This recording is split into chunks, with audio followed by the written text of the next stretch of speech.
السلام علیکم ورحمۃ اللہ وبرکاتہ۔ معزز سامعین و ناظرین، کافی عرصے سے ویڈیو کا سلسلہ منقطع رہا۔ کچھ عوارضات کی بنیاد پر اللہ تبارک و تعالی نے دوبارہ توفیق عطا فرمائی کہ خیر کی بات کروں، آپ تک پہنچاؤں، اور بحیثیت مسلمان ہونے کے ایک مسلمان پر یہ بات لازم ہے کہ اس کے بعد جو خیر کی بات ہو، رسول پاک صلی اللہ علیہ وسلم کی کوئی حدیث ہو، کوئی آیت ہو، کوئی اس کا مفہوم ہو، تو امت تک پہنچانا اس کے لیے ضروری ہے۔ اس بنیاد پر اپنے آپ کی ضرورت بھی سمجھتا ہوں، اور سامعین جتنے بھی ہیں، ہماری ویڈیو کو دیکھنے والے جتنے بھی لوگ ہیں، ان کے خدمت میں بھی گزارش کرتا ہوں کہ وہ نیک بات کو سنیں اور اس کو آگے پہنچائیں اور عمل کی نیت سے سنیں۔ تو بارش کے بارے میں جو آج کل ایک سیلابی صورت اختیار کر چکی ہے، طوفانی صورت اختیار کر چکی ہے، بارش ویسے تو اللہ تبارک و تعالیٰ کی ایک بڑی نعمت ہے، اور اس کی وجہ یہ ہے کہ اس نعمت کی قدر اور قیمت اس وقت انسان کو معلوم ہوتی ہے کہ جب بارشیں نہ ہو رہی ہوں اور بارشوں کی ضرورت ہو فصلوں کے لیے، یا ویسے گرمی زیادہ ہو، بارشوں کی ضرورت ہو، تو اس وقت انسان دعا کرتا ہے کہ بارش ہو۔ لیکن جب ضرورت پوری ہو جائے تو اس ضرورت پوری ہو جانے کے بعد بارشیں بسا اوقات سیلاب کی شکل اختیار کر لیتی ہیں، طوفان کی شکل اختیار کر لیتی ہیں، لوگوں کے گھروں کی ہلاکت، لوگوں کی ہلاکت، مال مویشیوں کی ہلاکت کی صورت اختیار کر لیتی ہیں۔ ایسی صورت میں یہ گویا اللہ تعالیٰ کی طرف سے عذاب ہوتا ہے۔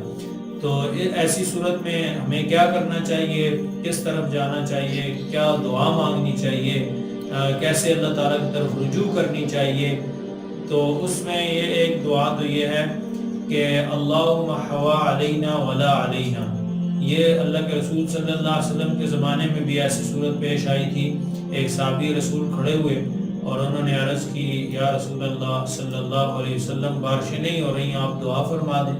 اللہ کے رسول صلی اللہ علیہ وسلم نے دعا فرمائی تو بارشوں کا سلسلہ شروع ہو گیا، اور موسلا دھار بارشیں ہوئیں، ایک ہفتے تک تقریباً بارشیں لگی رہیں۔ اگلے جمعے میں پھر صحابی رسول کھڑے ہوئے اور فرمایا، یا رسول اللہ صلی اللہ علیہ وسلم، دعا فرما دیں کہ بارشیں رک جائیں، بند ہو جائیں، ہمارے مویشی ہلاک ہو رہے ہیں، ہمارے ضروریات زندگی کا مسئلہ ہے، اور یعنی بہت زیادہ بارشیں ضرورت سے زائد ہو چکی ہیں۔ تو رسول پاک صلی اللہ علیہ وسلم نے پھر دعا فرمائی، اور یہ دعا آپ نے ارشاد فرمائی، اللہم حوا علینا ولا علینا۔ فرمایا کہ جب بارشیں حد سے زیادہ ہو جائیں تو یہ دعا پڑھ لیا کریں، اے اللہ۔ اس دعا کا مفہوم یہ ہے کہ اللہ ہم پر نہ برسا، جہاں جہاں ضرورت ہے وہاں ان بارشوں کا رخ پھیر دے، وہاں تو برسا۔ اس کے علاوہ ایک دعا روزانہ ہر مصیبت اور پریشانی سے، ہر تنگی سے، ہر پریشانی سے بچنے کے لیے ایک دعا روزانہ آپ صبح کی نماز کے بعد 3 مرتبہ بسم اللہ الذی لا یضر مع اسمہ شیء فی الارض ولا فی السماء وهو السمیع العلیم، 3 مرتبہ صبح کی نماز کے بعد اور 3 مرتبہ مغرب کی نماز کے بعد پڑھ لیں۔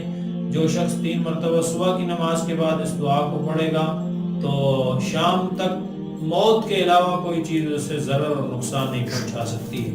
اور جو شخص شام کو یعنی مغرب کی نماز کے بعد 3 مرتبہ اس کو پڑھ لے دعا کو، تو صبح تک کوئی بھی چیز اس کو، موت کے علاوہ کوئی چیز اس کو ضرر اور نقصان نہیں پہنچا سکتی۔